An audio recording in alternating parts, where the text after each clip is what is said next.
deusa que vive entre nós.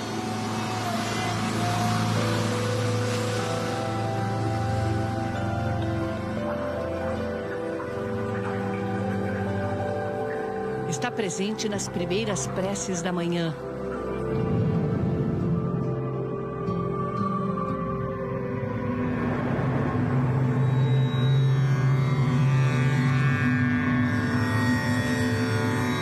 Recebe os peregrinos. Inspira os rituais de 1 bilhão de fiéis.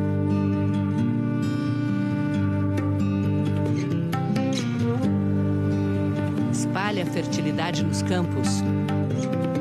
Acolhe as cinzas dos mortos. E todas as cores da celebração da vida. Má Ganga, Mãe Ganges, uma deusa em forma de rio.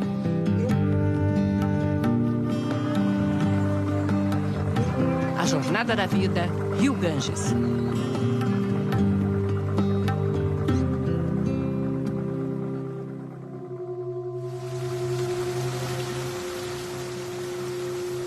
Norte da Índia. Estamos aos pés do Himalaia. Aqui começam a subir as montanhas mais altas do planeta. Centenas de gerações moldaram a paisagem para cultivar nas encostas íngremes. Por todo lado corre água, alimentando o Bhagirathi, o principal rio que forma o poderoso Ganges.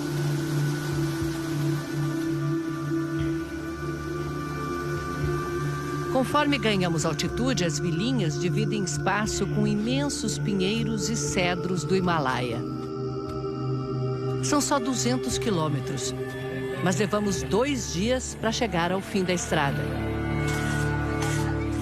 Gangotri, uma vila sagrada a 3.000 metros de altitude. Nesse começo de primavera, está cheia de peregrinos.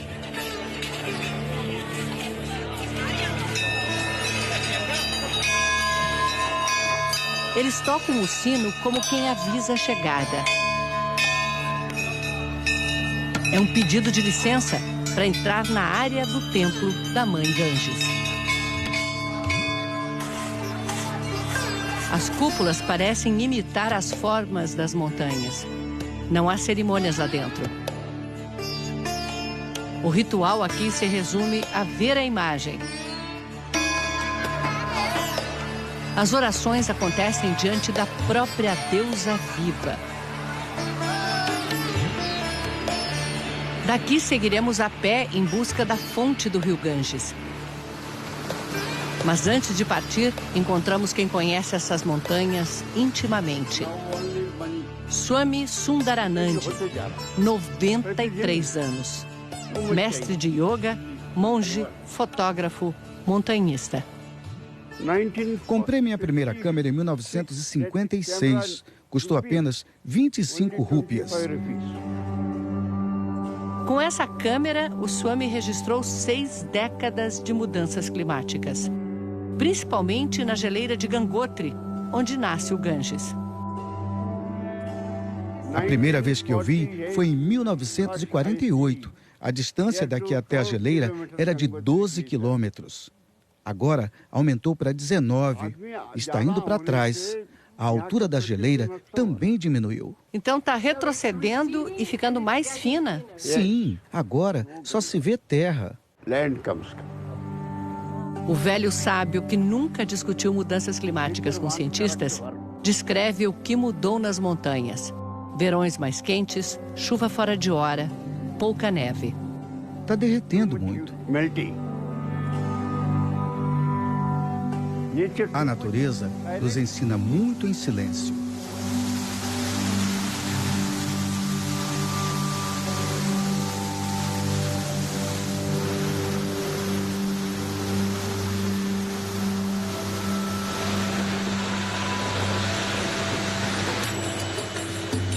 Esperando perceber esses ensinamentos silenciosos, partimos na manhã seguinte.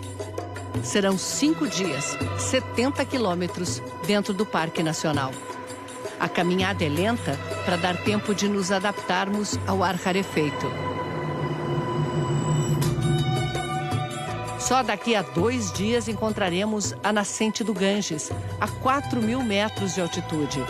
E vamos ainda mais alto, até os 4.500 metros, para Tapovan, entre as montanhas consideradas a morada dos deuses.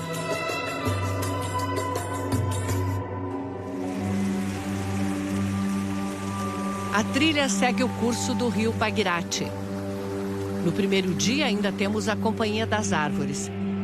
Nessa altitude, elas crescem lentamente. Levam séculos para ficar desse tamanho.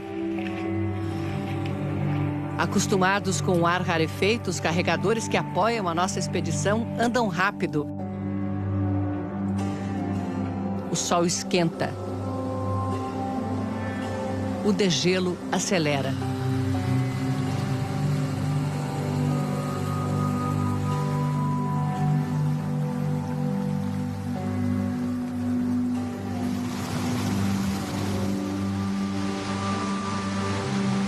A água congelada no solo também derrete, criando cachoeiras que parecem sair do nada.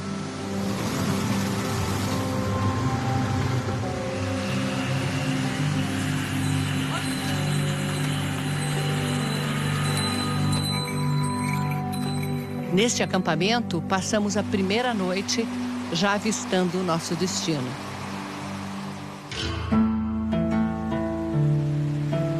Acima dos 3.500 metros, as árvores desaparecem. A vegetação aqui é de arbustos que vão ficando cada vez menores.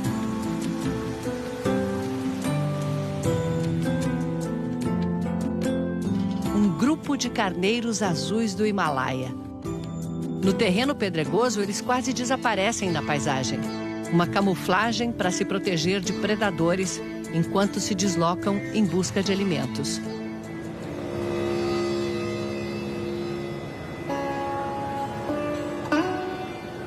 Um altar a céu aberto marca o local onde chegava a geleira até o começo deste século.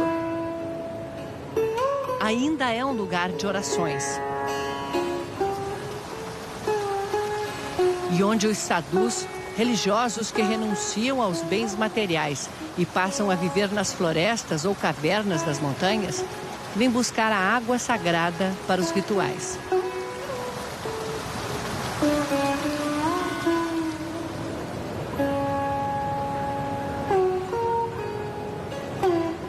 Um deslizamento bloqueou a trilha a partir daqui e é onde acampamos mais uma noite.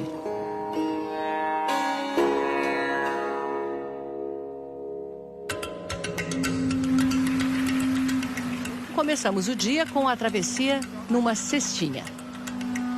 Sentadinha aqui. Somos 3 passageiros e muita bagagem. O rio ainda não está cheio. Isso só daqui a 3 meses, no alto verão.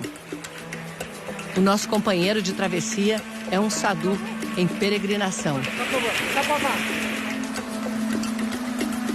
No meio do rio acaba a ajuda da gravidade. Agora dependemos de muitas mãos para nos puxar até a margem. Definitivamente esse é o meio de transporte que eu nunca pensei que eu ia pegar na vida. Daqui seguimos por um campo de pedras. Há poucos anos, essas pedras brancas estavam embaixo da geleira.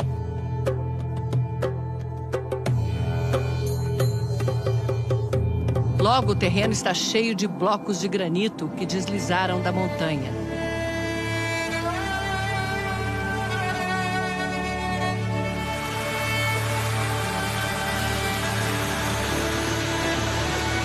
Quem vence o trajeto é premiado com a visão.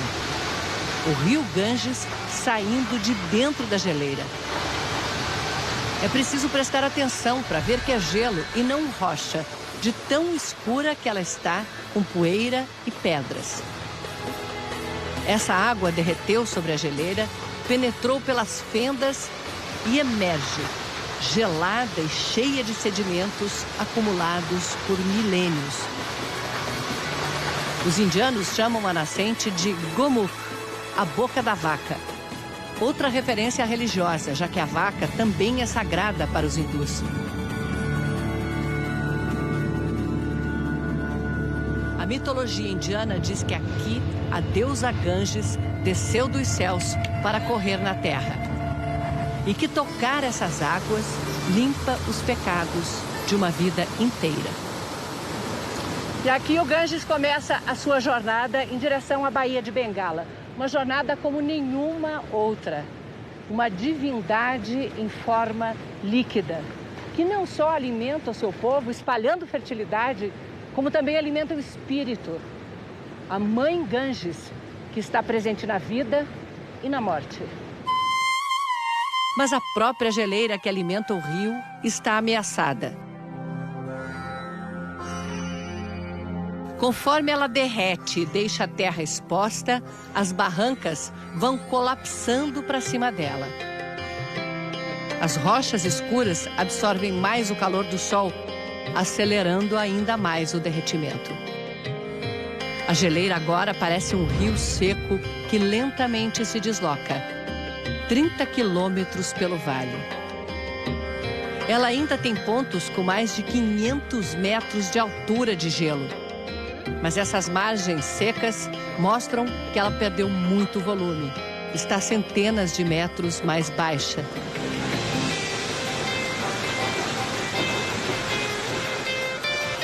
É por onde já foi a encosta da geleira que agora vamos subir. Completar o caminho dos peregrinos se revela uma prova duríssima. Avançar por grandes pedras soltas. O caminho agora é uma cachoeira. A gente desaparece na imensidão dessa queda d'água quase vertical.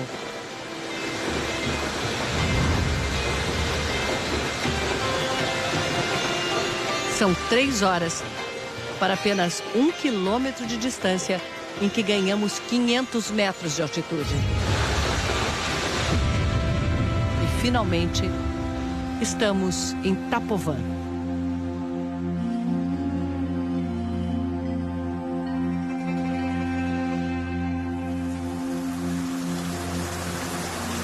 Nesse pequeno platô, o riozinho que forma a cachoeira corre manso. Uma cabana de pedras é o monastério dos Monibabas, monges que fazem voto de silêncio e passam anos aqui meditando.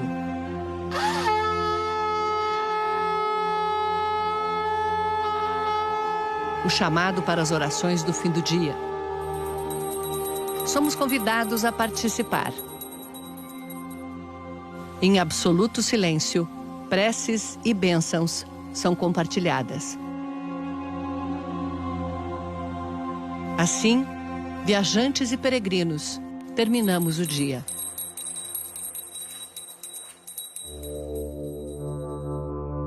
Amanhecemos cercados de montanhas com quase 7.000 metros de altitude.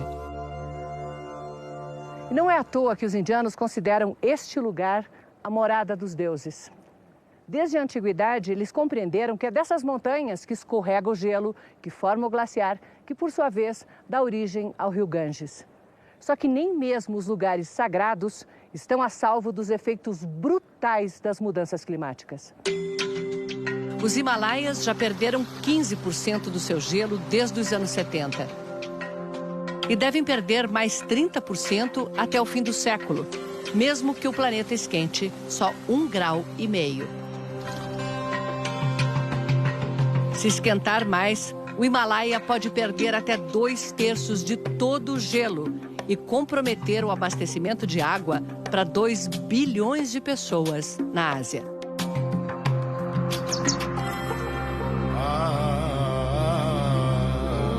Nos despedimos da paisagem que talvez outras gerações não vejam assim.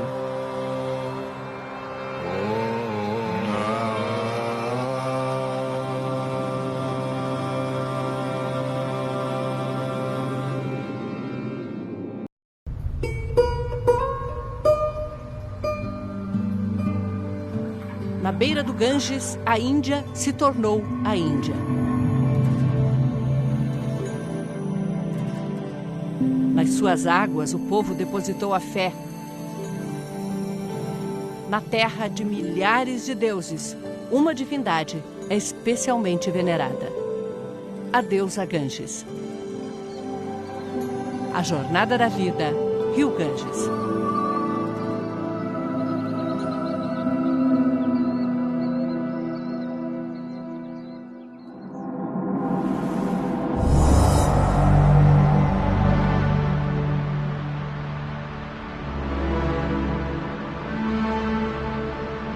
A Sagrada Confluência. Assim os indianos chamam o encontro das águas. O rio Bhagirathi, a mais distante fonte do Ganges, à esquerda, e o rio Alaknanda, à direita. Aqui o Ganges ganha seu nome, a deusa que os fiéis tocam em oração.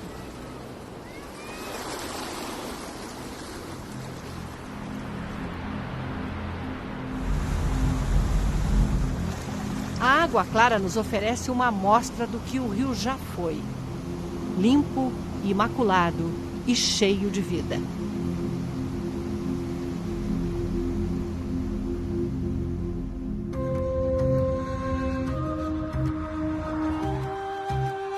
Nessas montanhas encontramos cenas que só a Índia proporciona.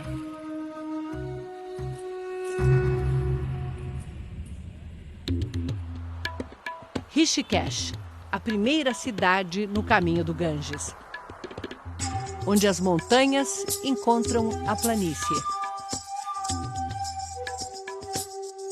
Unindo a cidade, apenas pontes onde pedestres e motos disputam o direito de passagem. E as vacas que se espalham pelo caminho. E Rishikesh, como todos os lugares santos do hinduísmo, é vegetariana por lei. É proibido entrar na cidade com carne ou álcool.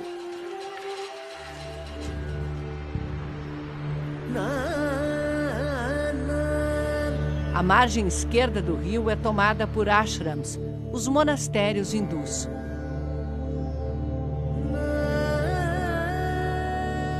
É na frente de um deles, sob a imagem de Shiva, que um grupo se reúne bem cedo para praticar yoga.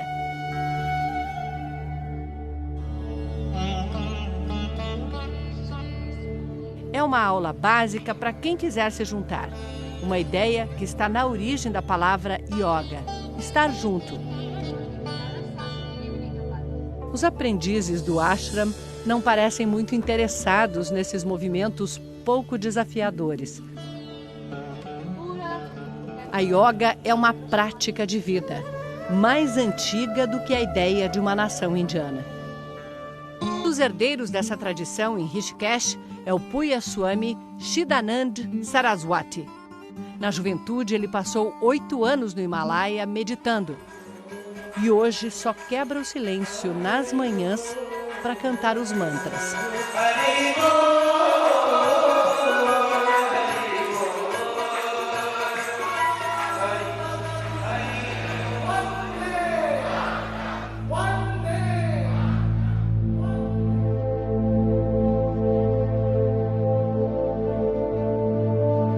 Enquanto o Swami volta ao silêncio, os aprendizes fazem seu treino. Torções que, ao invés de quebrar, fortalecem.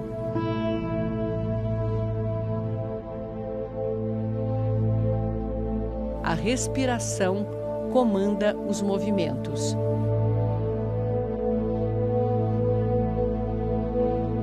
E a mente molda o corpo. Na Índia, yoga é um meio de vida. Pode ser a dedicação ao trabalho, a disciplina, a relação com os outros e o exercício que apazigua a mente para começar a meditação, elevar o espírito.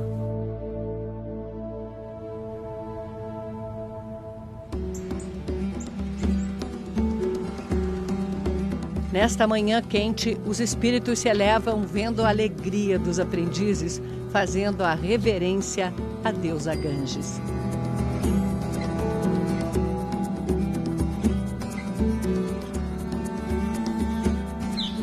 Encontramos o Swami admirando um ninho de passarinhos.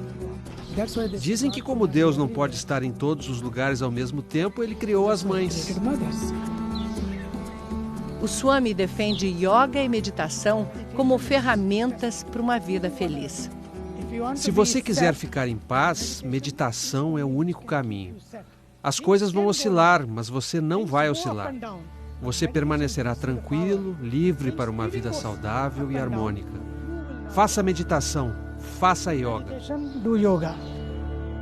Mas ele tem se dedicado a questões mais mundanas. No século XXI, a verdadeira religião é a ação. Para tudo na vida, existe plano A e plano B, mas não existe planeta B. Só temos um planeta.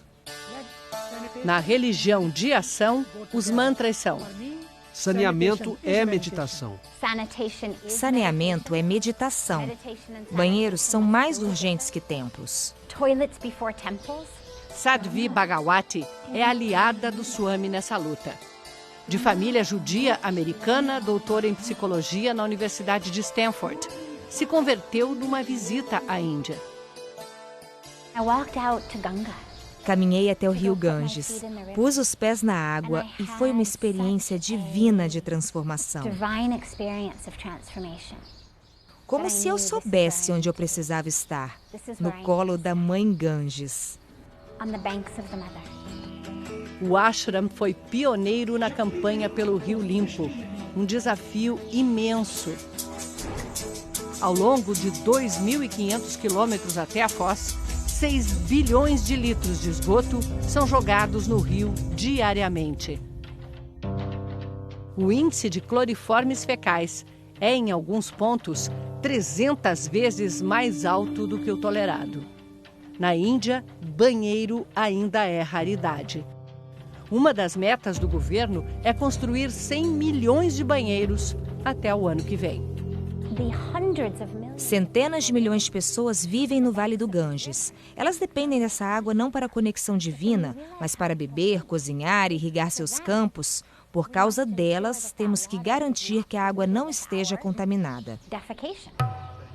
Culturalmente, para os indianos, defecar a céu aberto ou no rio é mais limpo do que num banheiro perto de onde se come ou se dorme.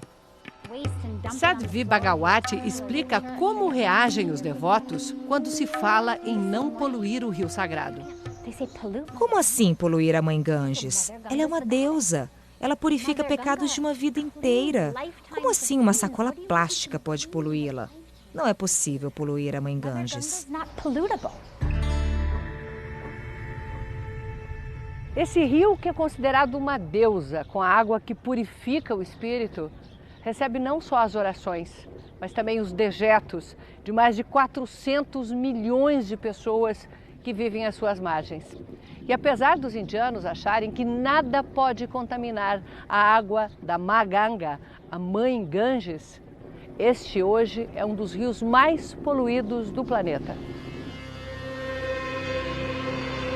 Se o Ganges é poluído porque é sagrado, um rio amaldiçoado é o paraíso para muitas espécies.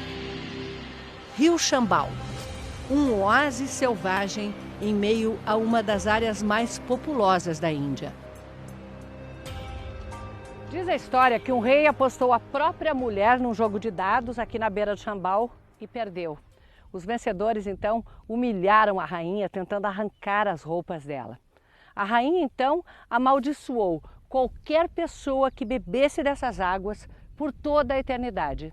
E isso manteve os indianos longe dessas margens durante milhares de anos. A maldição virou a salvação para muitas espécies. Aves migratórias se multiplicam.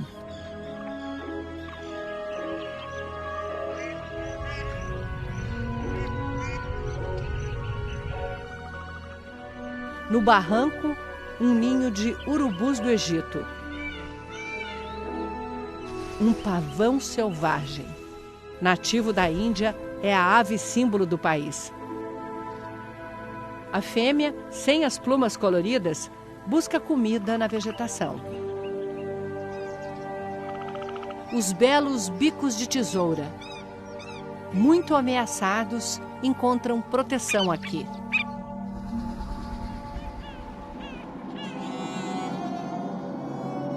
Crocodilos da Pérsia.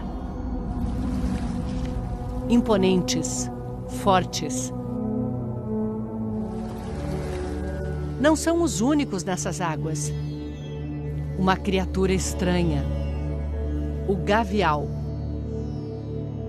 O maior dos crocodilos chega a 5 metros de comprimento. A boca muito diferente. A mandíbula fina e comprida é perfeita para pinçar os peixes.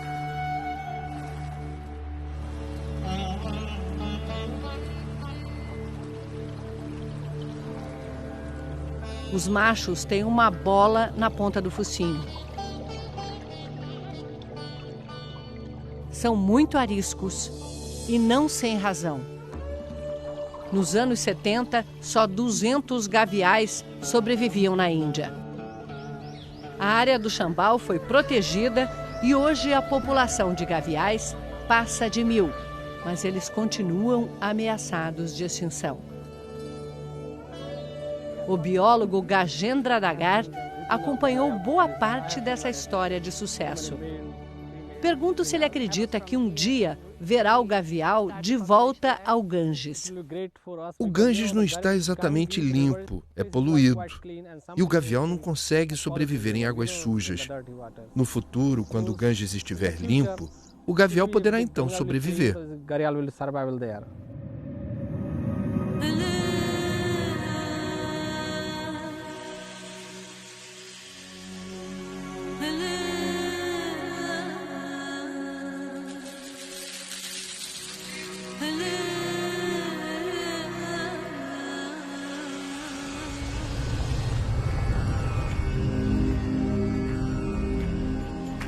Em Rishikesh, no Ghat, a escadaria que leva até o rio, começa a cerimônia do Arti, um ritual para remover as trevas.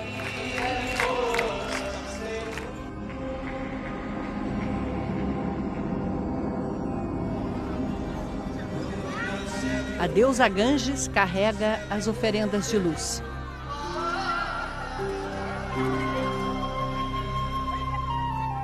Há milhares de anos, o ritual do fogo se repete todos os dias em frente ao Ganges. Mas agora traz uma nova mensagem. A revolução está na nossa frente. A criação é revolução. A gente tem que adorar o Criador, mas temos que respeitar a criação.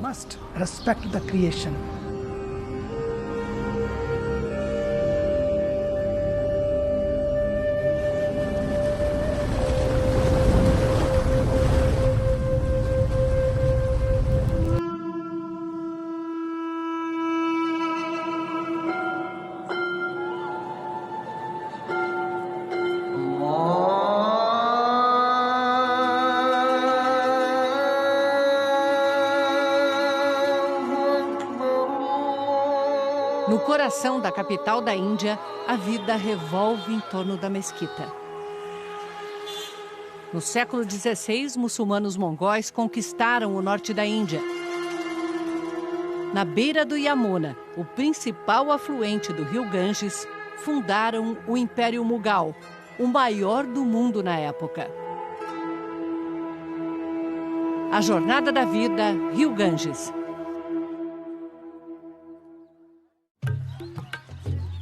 O Império Mughal só terminaria com a chegada dos britânicos no século XIX. Quando finalmente a Índia conquistou a independência, foi dividida por fronteiras religiosas. Muçulmanos ficaram com o que é hoje Bangladesh e Paquistão. Uma partição violenta com milhões de mortos. Os muçulmanos que ficaram em Delhi ainda se concentram na cidade velha, que parece viver num tempo próprio.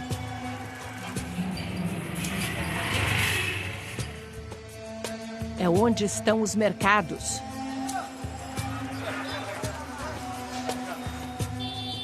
Delhi é uma das cidades mais poluídas do mundo.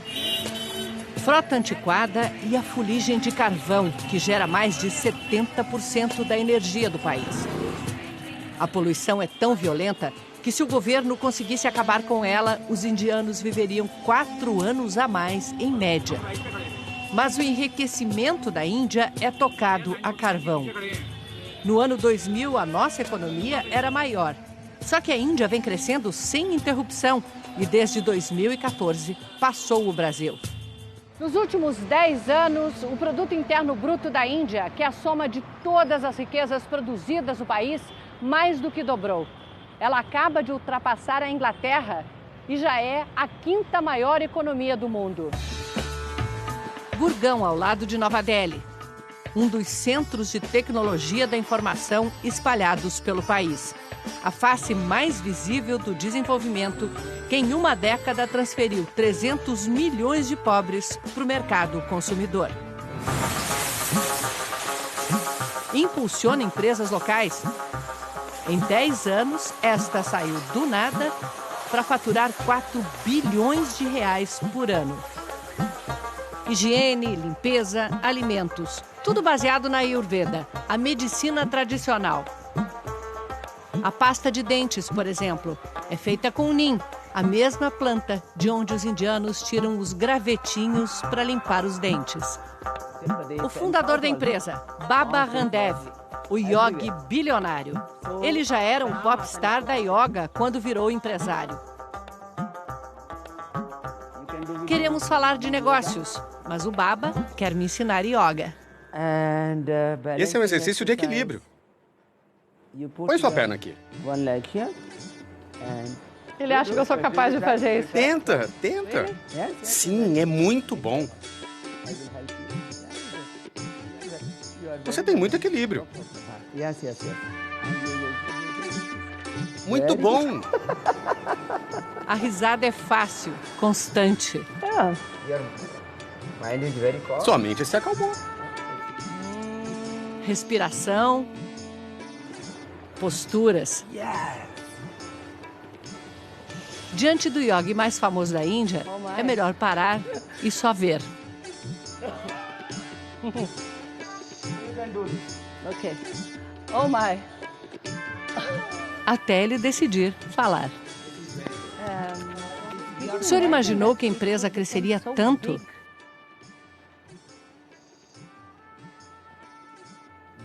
Não planejamos desta forma. Nossa filosofia é criar prosperidade para a caridade. Queremos que a Índia se desenvolva com prosperidade e espiritualidade. O objetivo não é criar uma marca, um império, mas o que podemos fazer pelo próximo.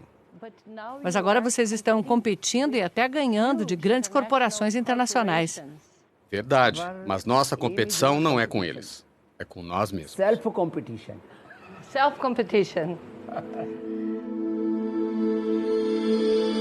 Enquanto ganha pontos na economia, a Índia perde patrimônios que não têm preço. Taj Mahal, um monumento ao amor construído às margens do rio Yamuna. O mausoléu de mármore branco que o imperador Shah Jahan ergueu para Mumtaz Mahal, sua esposa favorita, mãe de 14 de seus filhos. Eternamente coberto de flores.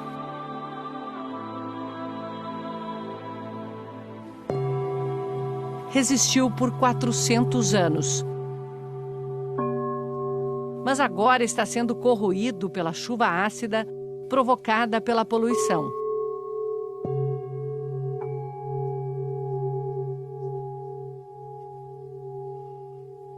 As fundações ameaçadas pela queda do nível da água do rio, que aqui concentra 400 vezes mais poluentes do que o tolerado.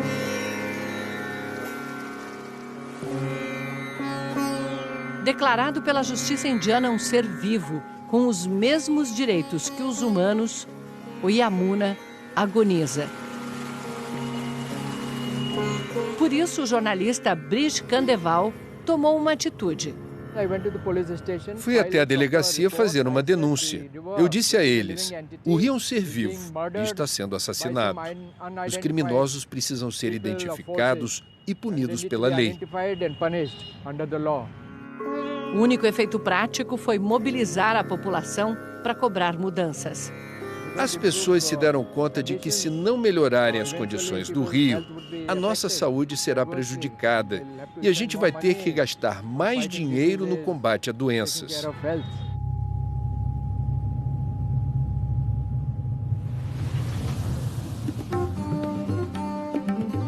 Vrindavan, na beira do Yamuna.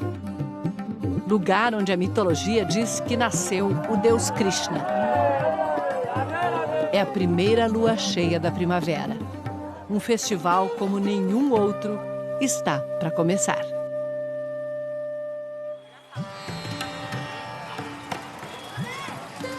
A cidade está cheia dessas imagens.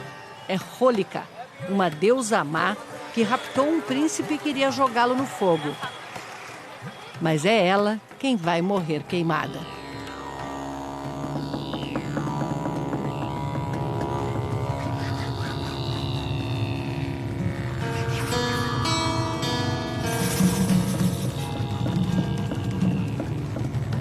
As fogueiras de esterco de vaca seco iluminam a cidade.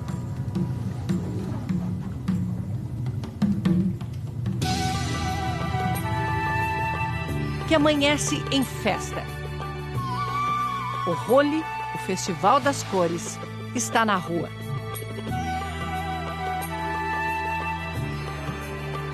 Quem sai de branco vira aquarela.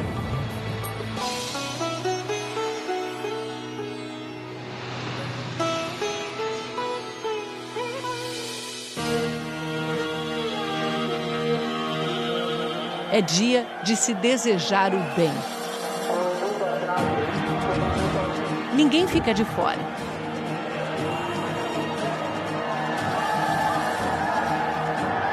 Multidões se apertam nas portas dos templos dedicados a Krishna.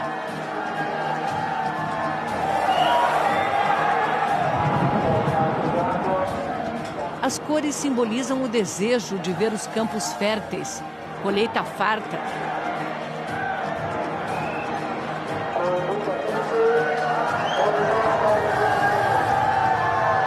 As nuvens coloridas vão se tornando uma bruma rosada.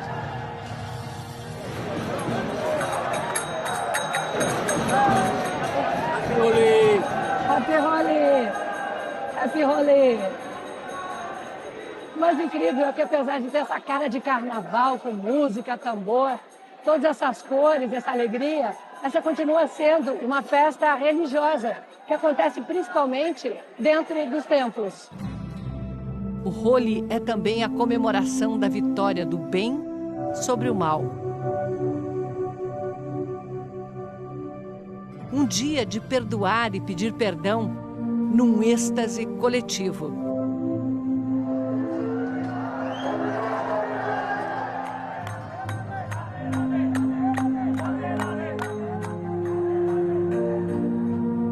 Tem muitas crianças acompanhando os pais. Poucas mulheres se aventuram no meio da multidão.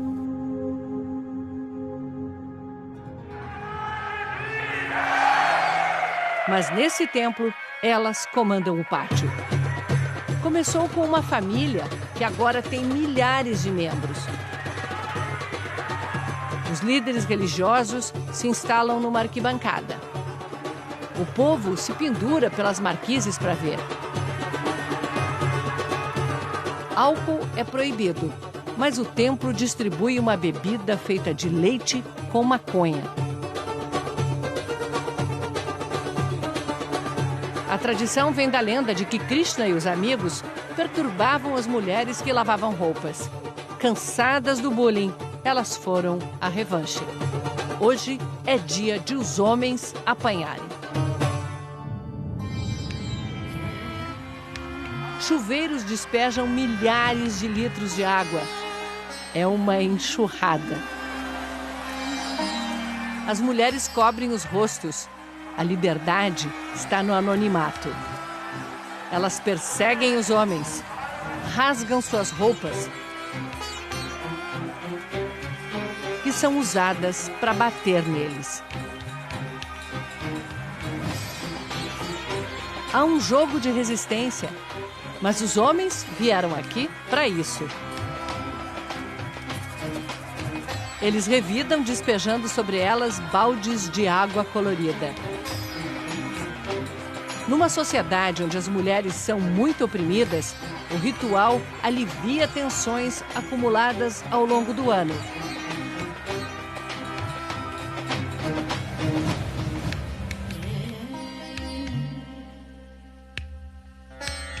Dizem que na Índia há um Deus para cada pessoa.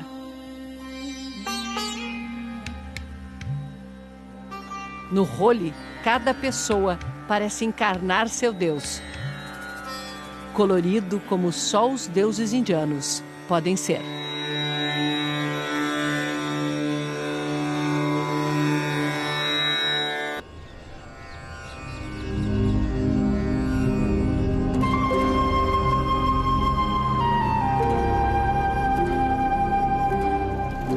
A mais sagrada das cidades hindus tem muitos nomes: Kashi, Benares, Banari, Varanasi. 5.000 anos de história. Varanasi, um lugar para viver, um lugar para morrer.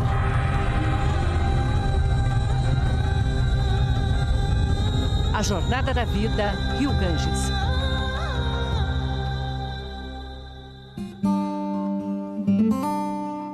Diz a lenda que Varanasi é tão linda que até o Ganges fez uma curva para o norte para poder passar por ela.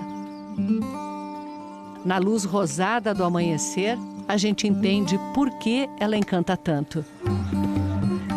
A cidade se debruça sobre o rio.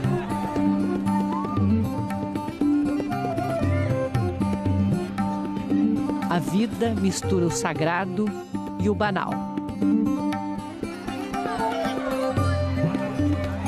As mesmas águas que purificam a alma limpam o corpo. A cidade tem mais de 1 milhão de habitantes, mas no Rio os hábitos de uma vila se mantêm em grande escala. Os lavadores de roupas. São dezenas ao longo dos ghats.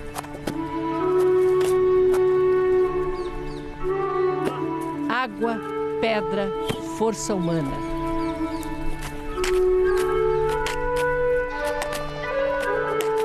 A coreografia ignora a poluição ao lavar os lençóis dos hotéis.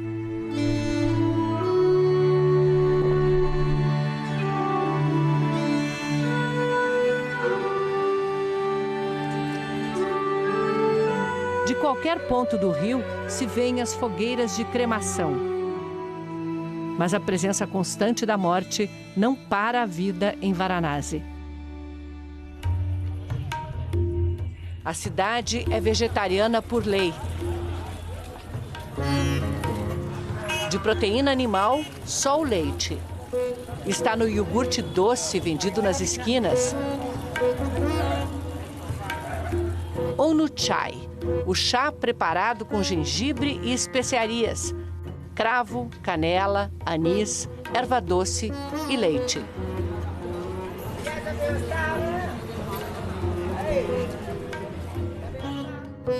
Servido em copinhos descartáveis feitos da argila do Ganges.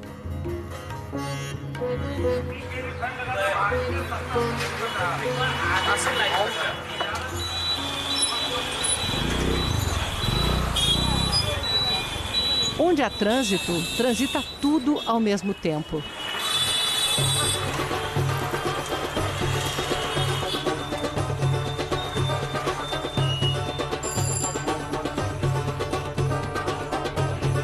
A maior parte da cidade antiga é um emaranhado de vilas onde se anda só a pé.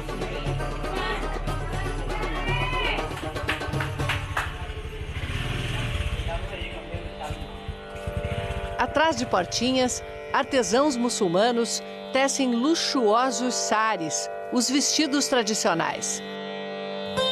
Seda, ouro, mãos hábeis.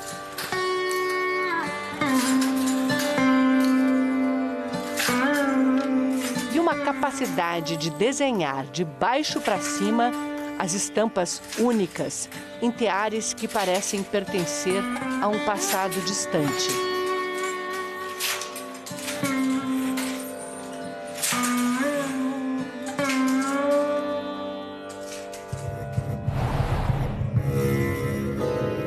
Entramos no território de Hanuman, o deus macaco. A ele são oferecidos os confrontos do Kushti, a luta livre na lama. A fusão da tradição local com a luta livre trazida por invasores muçulmanos. A lama misturada com ocre, sal e manteiga forma a arena e cobre o corpo dos lutadores.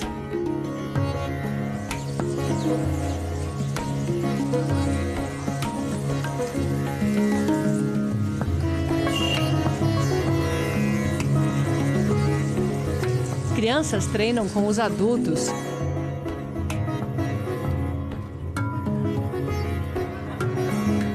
E como em muitas artes marciais, a lição mais difícil de aprender é a da derrota sem ressentimento. Nessa luta, ganha quem consegue fazer o oponente cair de costas no chão.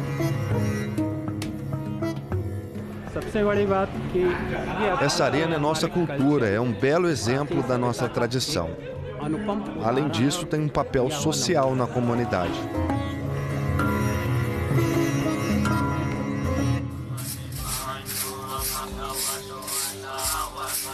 Foi aqui, a poucos quilômetros do centro de Varanasi, que o jovem Siddhartha Gautama, o Buda, pregou para seus seguidores pela primeira vez. Há 2.500 anos, nascia aqui o budismo. Do que foi o complexo de templos de Sarnath, ficaram só as estruturas. Apoiado por dinastias, o budismo espalhou sua filosofia por toda a Ásia. Na Idade Média, começou seu declínio. No século XII, Sarnath foi invadida, saqueada e destruída numa invasão de muçulmanos turcos. E essas ruínas se tornaram um símbolo do que aconteceu com o budismo. A religião, que é a principal do leste da Ásia, praticamente desapareceu na Índia. Corpos tatuados com mantras, monges tailandeses fazem sua peregrinação.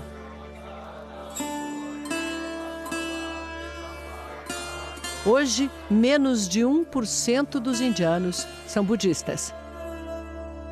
Nas ruínas, os fiéis colam folhas de ouro, que aos poucos também vão sumindo.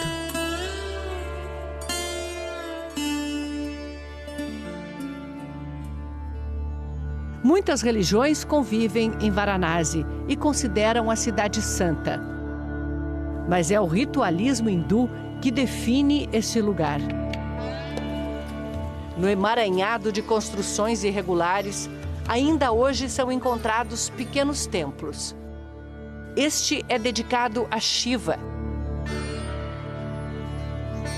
Estava engolido por um prédio. O historiador Rana Singh dedicou a vida a pesquisar os templos de Varanasi.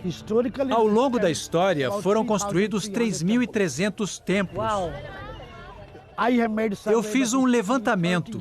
Em 30 anos, mapeei 1.200. Cataloguei tudo. Não há lugar como este. Não há no mundo outro lugar com a morte tão presente, cruzando com a gente nas ruas o tempo todo.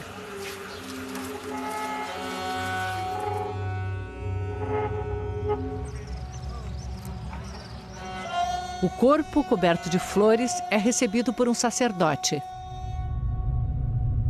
Só os homens da família participam do ritual de cremação. A chama é transferida de uma fogueira para outra. A mesma chama que arde ininterruptamente ao longo de séculos.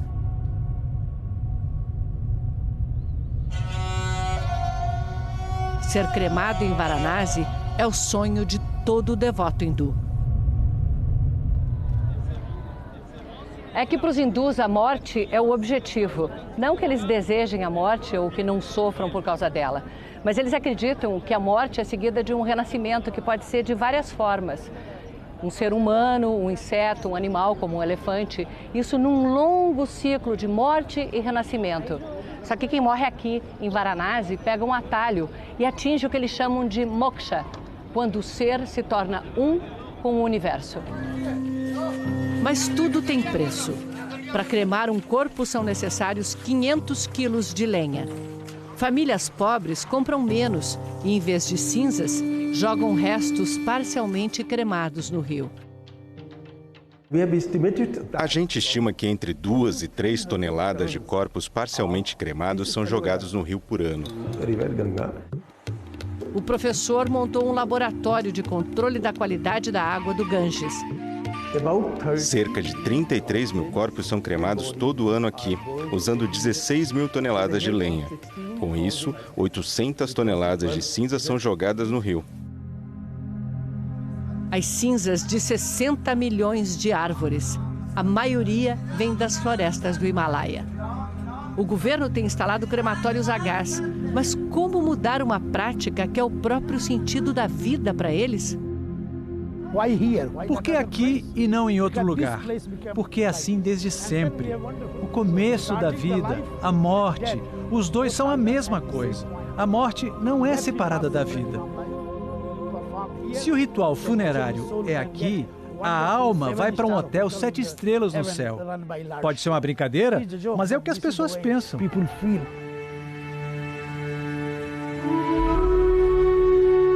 Para alcançar esse hotel, é preciso não só ser cremado, mas morrer em Varanasi. Por isso, gente do país inteiro vem viver nos hotéis da morte. A professora aposentada não tem pressa. Diz que gosta de morar aqui, mas sente falta de crianças por perto. Eu dava aulas de gramática, ciência e pintura. É a mais velha desse hotel. A mulher de 50 anos já está aqui há 10. Por que você não quer voltar numa outra reencarnação? Porque a vida é sofrimento. Suffering. O que mais pode ser a vida além de sofrimento quando se perde quem a gente mais ama? Quando meus 2 filhos morreram, eu vim para cá. Os 2 tinham 24 anos. Ninguém sabe sobre a morte, como e quando ela vai acontecer. Eu vou ser cremada nas escadarias do Rio. Pelo menos uma vez por semana eu vou lá para passear. A Choque vivia a 1.500 quilômetros daqui. Se aposentou ano passado e veio com a mulher. Tenho 61 anos. É hora para se dedicar a Deus, meditar, rezar. Quem quer salvação vem para Varanasi. Only Varanasi. Thank you so much.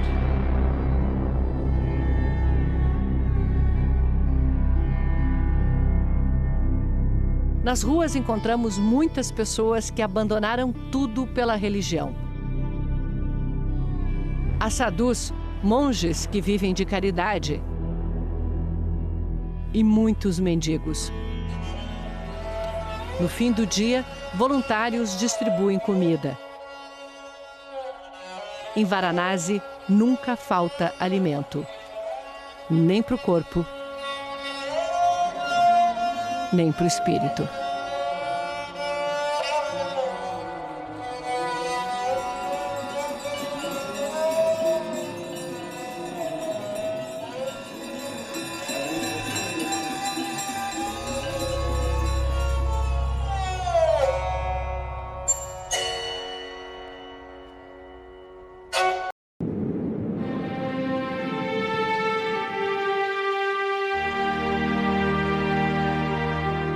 A paisagem mais impressionante da Índia, a multidão. 1,4 bilhão de pessoas. 7 vezes a população do Brasil. A Índia é a paisagem humana.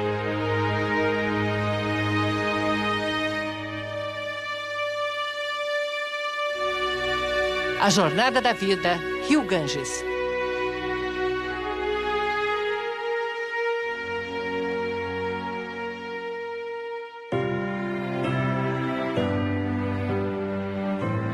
Sati está sendo enfeitada. A testa leva o ponto vermelho da mulher casada.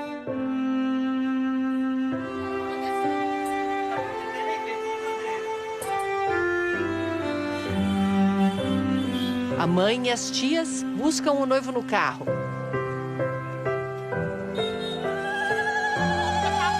Abençoam o rapaz.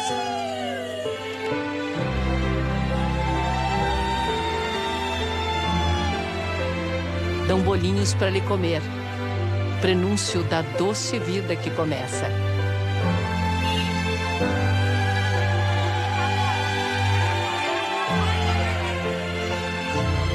O noivo e a noiva ficam a maior parte do tempo em ambientes separados. Uau! As mãos cobertas de rena não recebem uma aliança, mas pulseiras de casamento. Numa coisa, Sati é diferente da maioria das noivas indianas. Ela escolheu com quem se casar. É um casamento por amor, mas também é arranjado. Como assim? Primeiro eu me apaixonei por ele, depois contei para minha família. E eles organizaram o nosso casamento.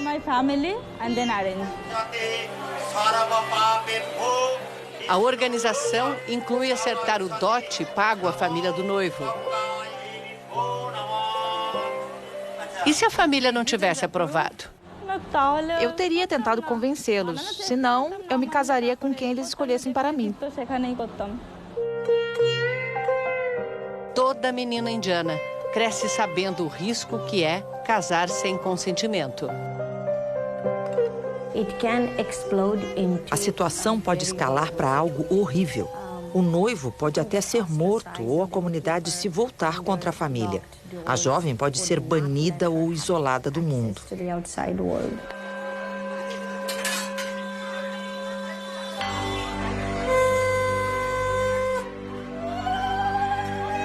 Sati e Shibu planejam ter 2 filhos e esperam que um seja menino. Só os filhos homens podem fazer o ritual funerário dos pais. Essa é uma das razões para as famílias preferirem meninos. A tal ponto que é proibido revelar o sexo do bebê em ultrassonografia para evitar o aborto seletivo de meninas.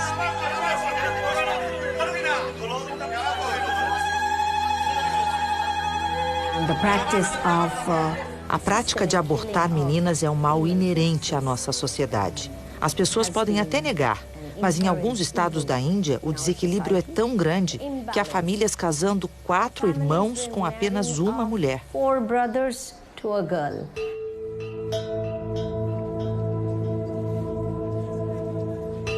A consequência desse infanticídio de meninas e do aborto seletivo é que para cada 100 meninos que completam 1 ano de idade, são só 94 meninas.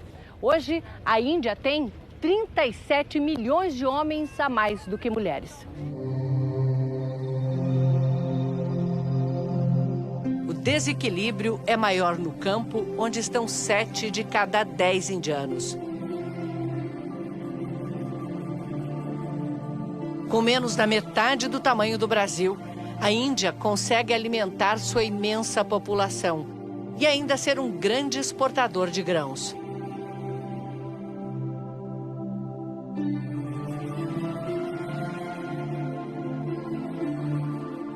Nesta planície, entre os rios Ganges e o Yamuna, tudo é tomado por lavouras.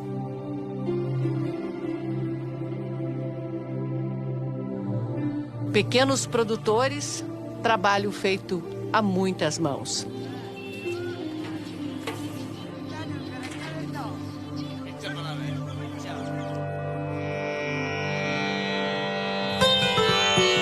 O estado com maior população rural é Bihar e é também o que tem maior taxa de fertilidade.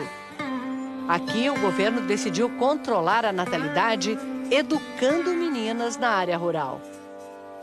Em Bihar, só metade das mulheres sabe ler e escrever. Nesta escola, as meninas passam a morar a partir dos 11 anos. Assim, diminui riscos. Estupro e rapto de meninas para servirem de escravas sexuais são comuns aqui. Uma realidade chocante que esta educadora trabalha para mudar. Nunca é seguro para uma menina. Ela pode ser estuprada. Se ela se casa, os pais se veem livres dessa preocupação. A idade legal para uma menina se casar aqui na Índia é 18 anos. Só que aqui no estado de Bihar, 7 em cada 10 chegam aos 18 já casadas e mães. Muitas foram obrigadas a se casar com 11, 12, 13 anos, condenadas a reproduzir um ciclo de miséria e de violência. Um ciclo que é quebrado quando as meninas aprendem a se fazer ouvir numa sociedade que não dá voz às mulheres. O programa ensina técnicas de resistência. Em grupo, elas podem criar uma rede de apoio e circular na comunidade, o que não poderiam fazer sozinhas. Unidas, elas têm mais poder. Agora, essas meninas que passariam a vida sem saber ler e escrever já sonham com a universidade. Posso contar uma história? A história de Neha Kumari, 13 anos. Uma amiga minha ia parar de vir à escola porque a família tinha marcado o casamento para ela. Eu fiquei preocupada. Meus pais não queriam que eu me metesse. Pega mal na comunidade. Minha mãe até me deu uma bronca. Mas eles acabaram me apoiando e foram comigo conversar com os pais da minha amiga. Eu disse para os pais dela: deixa ela estudar, depois ela se casa. Não foi fácil, mas eles concordaram e ela voltou para a escola.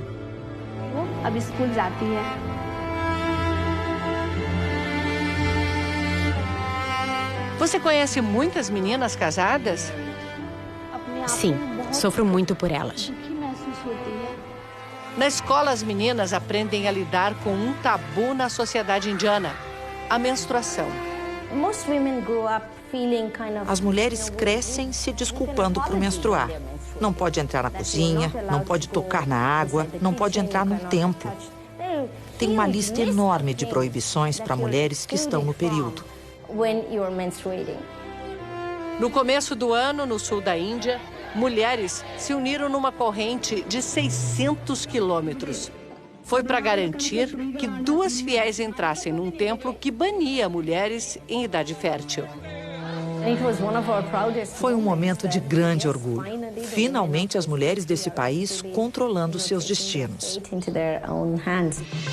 Urmi Basu nasceu em família rica, foi educada na Inglaterra e trabalha para garantir o acesso a um item básico de higiene e saúde feminina: o absorvente.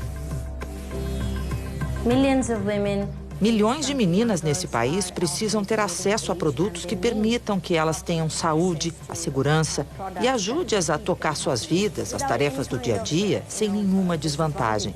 E sem constrangimento. Sem constrangimento também. Na zona de prostituição de Calcutá, ela montou pequenas fábricas que vão além de fornecer esse produto que para nós é tão banal e para elas libertador. As trabalhadoras são vítimas do tráfico humano trazidas do interior do país e vendidas para os bordéis. As escravas sexuais. No mundo inteiro, a maioria das pessoas que são usadas como escravas, tanto braçais como sexuais, vem da pobreza extrema. Aos 38 anos, elas estão exaustas, viciadas em drogas, doentes.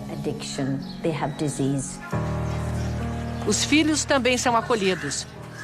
Visitamos a escola fundada por Urmi. Essas crianças viviam nas ruas sem educação nem cuidados. Acompanhadas desde pequeninas, mais de 100 já chegaram à universidade. Como a filha de Dipti. Sinto muito orgulho. O que é que ela estuda? Marketing. Thank you. Congratulations. A filha dela quebrou o ciclo. Se aproxima mais agora do mundo de mulheres profissionais, que tem em Lavânia um exemplo. Aos 35 anos, ela é apontada como uma das mulheres mais influentes da Ásia. Lavânia transformou em rede nacional as lojas de saris, os vestidos tradicionais indianos, fundadas pelo avô. Ela é personagem e testemunha de uma transformação. Agora as mulheres estão trabalhando por opção. Podem escolher o que estudar e trabalhar nas áreas que quiserem. Mas isso ainda não é para todas e nem em toda parte.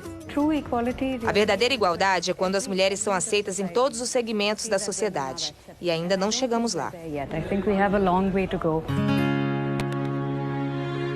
Um país que se moderniza carregando as tradições.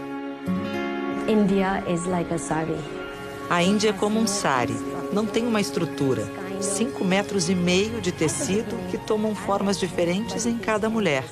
A definição da Índia tem que ser fluida, porque muda a cada situação, cada dia, cada ideia.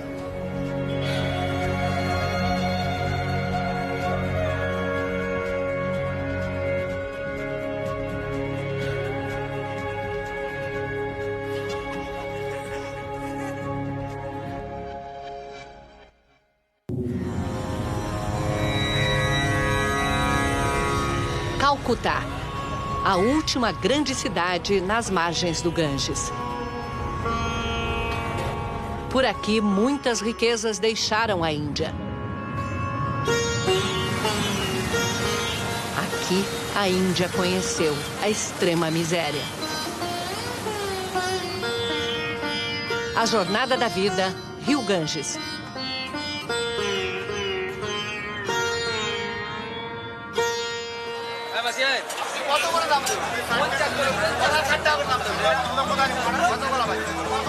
Os bengalis dizem que seu mercado de flores é o maior do mundo. Não há Índia sem os rituais religiosos e não se praticam os rituais sem flores. O cheiro e a cor da rosa da Índia dominam o mercado. A flor também é conhecida como cravo de defunto.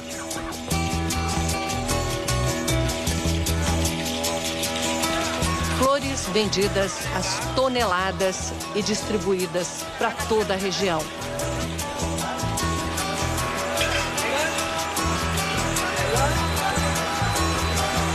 Mais de 2.000 vendedores fazem das barracas suas casas. E usam o rio para a higiene matinal.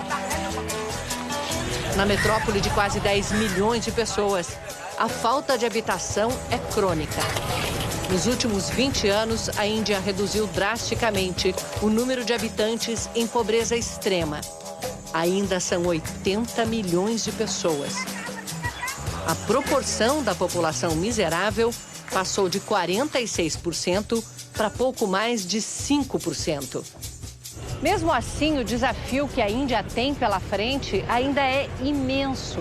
Só aqui em Calcutá, são 200.000 pessoas que sequer conseguem morar numa favela. É gente que nasceu e que provavelmente vai morrer nas ruas. Sob uma via elevada, um ambulatório móvel traz serviço médico para os sem-teto. É uma organização não governamental que está a cada noite num ponto da cidade.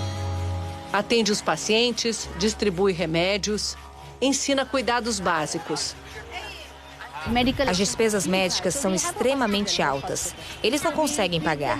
Então nós tratamos o sem-teto. Tentamos atender quem não tem acesso a quase nada. nem há vacinas. O adolescente está com sarampo, uma doença que pode matar, e é tratado a céu aberto. A família se reveza para aliviar as coceiras passando plantas medicinais.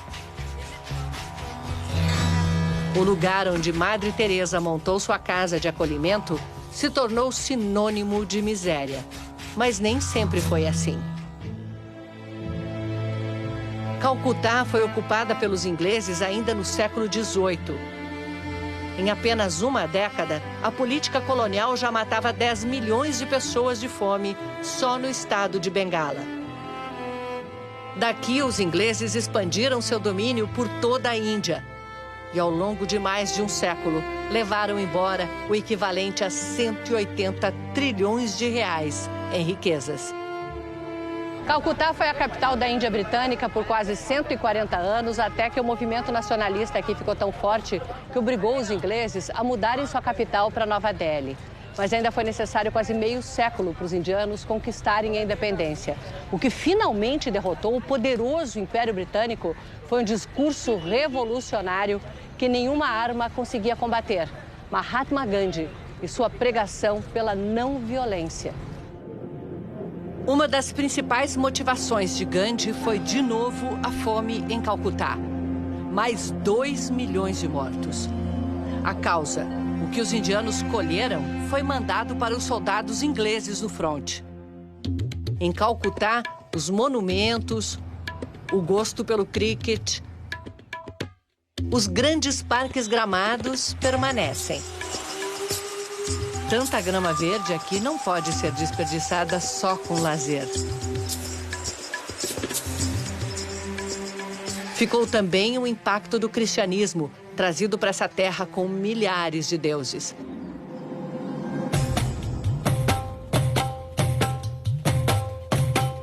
Não há um festival na Índia sem as hijras, consideradas quase divindades, nascidas mulheres em corpo de homem. Para os indianos, é um karma tão pesado que qualquer maldição ou bênção vindas delas tem grande poder. Mas na Índia colonizada, o conceito de pecado entrou na vida das transexuais. Antes festejadas, passaram a ser rejeitadas. Fomos muito torturadas pela nossa família.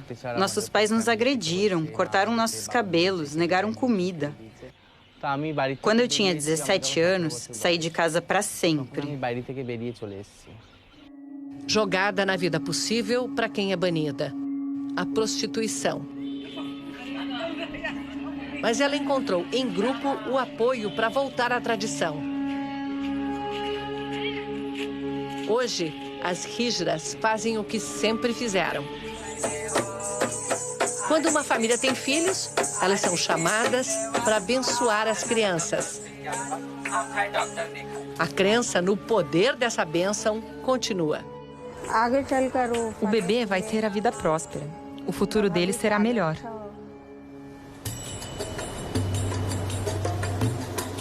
Em Calcutá, o Ganges abandona seu nome. Desde a nascente no alto do Himalaia, o rio já percorreu 2.500 quilômetros. Se junta ao Brahmaputra para formar o maior delta do mundo. Num último ato de generosidade, se abre em muitos braços, distribuindo suas águas por 350 quilômetros de extensão. Os Sundarbans. Os imensos pântanos onde se esconde o tigre de Bengala e onde vivem 4,5 milhões de pessoas. Ilhas extremamente férteis, formadas por sedimentos trazidos pelo Ganges em milhares de anos. Terra de pouco dinheiro, mas muita fartura. Tudo sai da lama.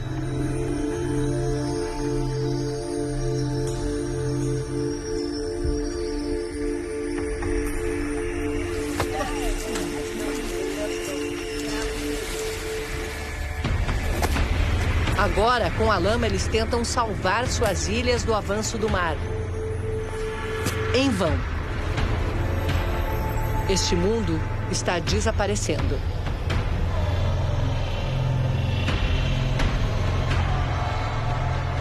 Olhando essa palmeira assim dentro da água, nem parece, mas essa é a estação da seca. Quando chegarem as chuvas, as monções, o Ganges vai subir pelo menos mais 3 metros. Carregar um bom pedaço dessas ilhas e deixar mais centenas de famílias sem casa e sem ter como ganhar a vida.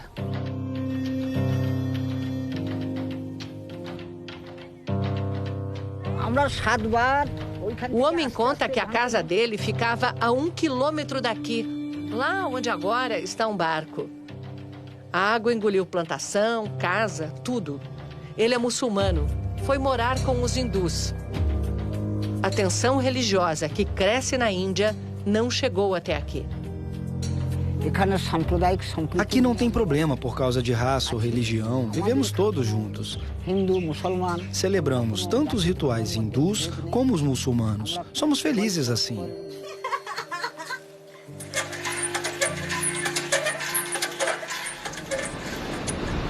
A ilha continua se desintegrando. Olha como a terra aqui ficou partida, formou uma fissura. E aí depois, quando essas raízes que ainda estão segurando se partirem, isso aqui também vai colapsar para dentro da água.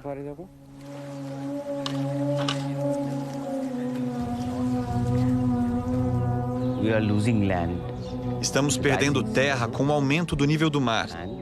Todo dia alguém precisa deixar sua casa para trás. Um pequeno desastre provocado pelas mudanças climáticas. O professor Sugata Hazra pesquisa a erosão das ilhas.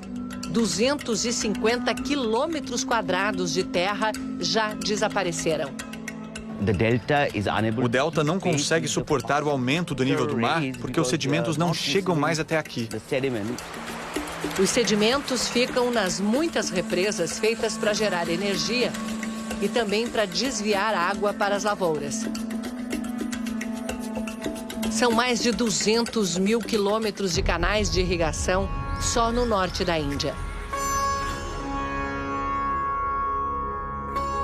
O que ganha de um lado, a Índia perde do outro. Nos Sundarbans, milhares de pessoas tiveram de ser reassentadas. Ficou tudo destruído. Perdemos a nossa casa 10 vezes. A ilha não existe mais. Não consigo entender por que isso está acontecendo.